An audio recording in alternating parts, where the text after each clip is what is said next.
Ladies की बोली, मैंने बोला लेडीज का है वो, जिन्होंने लेडीज बोले लेडीज को बोले मैं जेब में डाल के नहीं घूम रहा। ऐसा जेब में डाल के घूमता भाई मैं। अरे भाई अगर कोई बांट रहा तो लेके घूमूंगा ही ना। तुम कहते हो घर से कौन लेके आएगा? घर से लेके आए हो तुम? अच्छा 10-12 नहीं मिला, मैं पूरे में घुमा लाया इनको, वो पर्चा नहीं मिला और उस पर्चे में लिखा किसने दिया आपको? उससे सवाल पूछना चाहिए जो बांट रहे ना ऐसे। आपने उससे सवाल नहीं पूछा।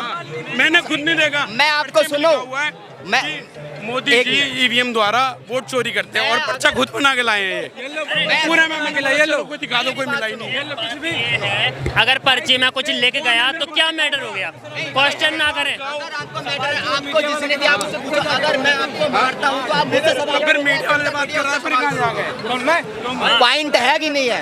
अगर मैं आपको मारता हूँ, सॉरी मैं गलत बोल रहा हूँ, अगर मैं आपके ऊपर हाथ उठाता हूँ आप मुझसे सवाल करोगे यहाँ पे? अरे वो हाथ उठा रहे हो, सब नहीं कर सकते ना। ठीक है, मैं आपको दे रहा हूँ, आपको पूछना चाहिए आप क्यों दे रहे हो। अगर आपको प्रॉब्लम है आप बिल्कुल पूछोगे। आपको प्रॉब्लम आपने लिया क्यों? भाई मैं पानी पीने जा रहा, मुझे टॉयलेट आई, मैं मूतने जा रहा, कोई मेरे हाथ में पर्चा थमा गया, मैं धर लूंगा जेब में, पहले मूतने जाऊंगा कि उससे पूछूंगा? कल को कोई हथियार थमा जाएगा। पर्चा पहले दाओ तो क्या लगा, बताओ मुझे क्या लगा। वोट चोरी का जो मामला है ईवीएम हैकिंग का है, वो लिखा है उसके ऊपर। बिल्कुल, तो ठीक है। तो मेरा कहने का मतलब हुआ जो भी उस पर मुद्दा उठा रहे हैं हाँ। कि ये आप लोग ना मैंने सर्व किया ना इनने दिया, यहाँ पे किसी ने किसी ने नहीं दिया, ठीक है।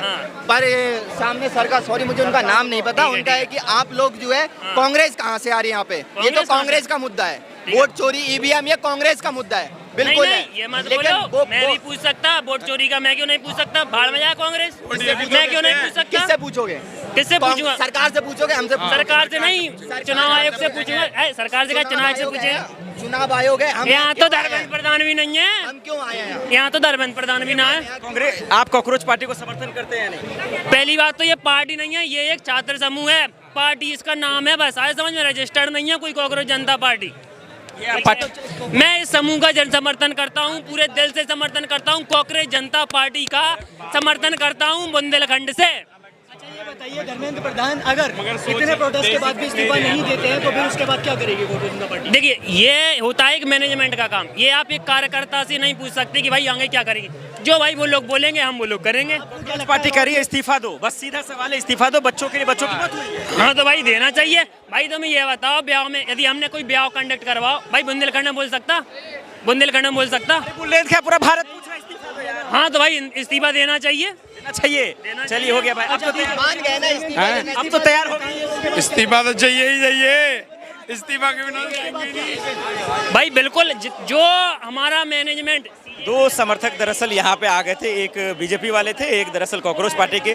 एक कह रहा था भाई इस्तीफा को लेकर, एक कह रहा है ये मजाक है। फाइनली आखिर में वो भी बिल्कुल नहीं उठेंगे, बिल्कुल नहीं। बात सोचिए, हमारी उम्र 28-30 साल हो गई, अब तक क्या हुआ? हम बेरोजगार हैं, हम बेरोजगार हैं। एक व्यक्ति आगे हमको देता है गाली, क्या तुम तो कॉकरोच हो? अब भाई हाँ, हम कॉकरोच हैं और कॉकरोच सबसे देर में मरता है। तुमको तो मारने के बाद ही मरेंगे। जब तक बीजेपी मर नहीं जाती, गद्दी से हट नहीं जाती, भाई उसको लग रहा है कि ताकत का नशा अकल पर हावी है तुम्हारी, तुम वो ना देख पाओगे जो हम देख रहे हैं। तो उसको लग रहा है बिल्कुल सरकार को खौफ में आना चाहिए। सरकार को खौफ में बहुत हुआ।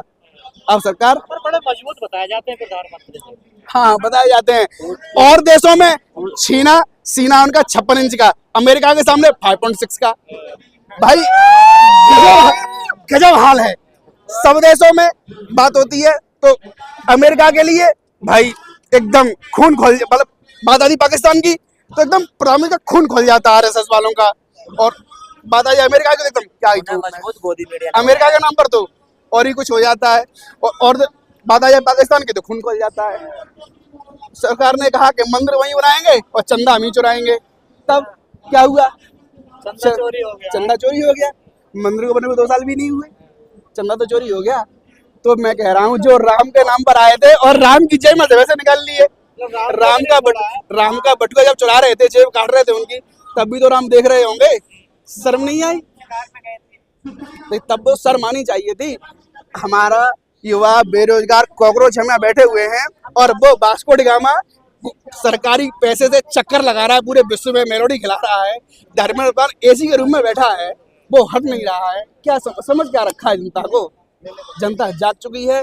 बीजेपी मैं कहना चाहता हूँ आपके चैनल के माध्यम से कि बीजेपी तेरे दिन गए, बहुत हुआ। नहीं, आप कह रहे जनता जाग चुकी है, आपने अभी पहले कहा, बिल्कुल, बिल्कुल, और बंगाल में ईवीएम जग जाती है। बिल्कुल बिल्कुल जाती है। तो जागे ना जागे जनता, फिर फर्क क्या पड़ता है? अरे ऐसा है, हम यहाँ खड़े हैं ना, हम यहाँ खड़े हैं, ईवीएम कब तक जलेगी, कब तक जलेगी? वोट डालने न जाने देंगे जब तक। भाई हम आज ये मुद्दा है हमारा पेपर लीक का, कल हम कहेंगे कि भाई ये चुनाव बैलेट पेपर से कराइए, चुनाव बैलेट पेपर से कराइए ना हमको। और दूसरी बात, बहुत से लोग हर बार पूछा जा रहा है सवाल कि कॉकरोच जनता पार्टी, कॉकरोच जनता पार्टी, कॉकरोच जनता पार्टी। मैं आपके माध्यम से बताना चाहता हूँ, कॉकरोच जनता पार्टी किसी राजनीतिक दल का नाम नहीं है, वो युवाओं के आक्रोश का नाम है। वो हर उस व्यक्ति के आक्रोश का नाम है जो सरकार के माध्यम से किसी भी प्रकार से सताया गया है। हर उस मजलूम के नाम है, आक्रोश का नाम है कॉकरोच जनता पार्टी। बाबा आप भी कॉकरोच